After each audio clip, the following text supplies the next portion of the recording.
Weisst, wo ich heute im Wald draussen mit meiner goldigen Balle gespielt habe, ist mir im Brunnen runtergefallen. Da hätte er sie aufgeholt. Aber ich musste ihm versprechen, dass er mein Gespane sein darf.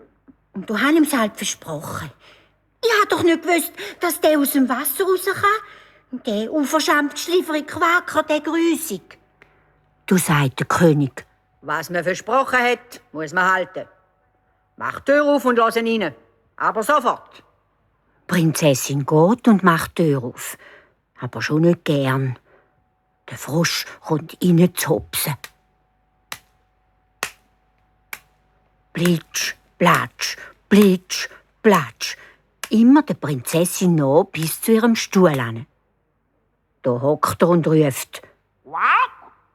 Lupf nicht so da rauf! Wack! Als er auf dem Stuhl war, wollte er auf den Tisch. Und dort hat er wieder angefangen zu reklamieren.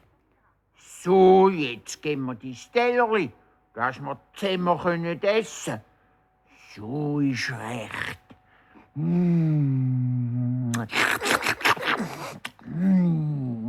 Gute, feine.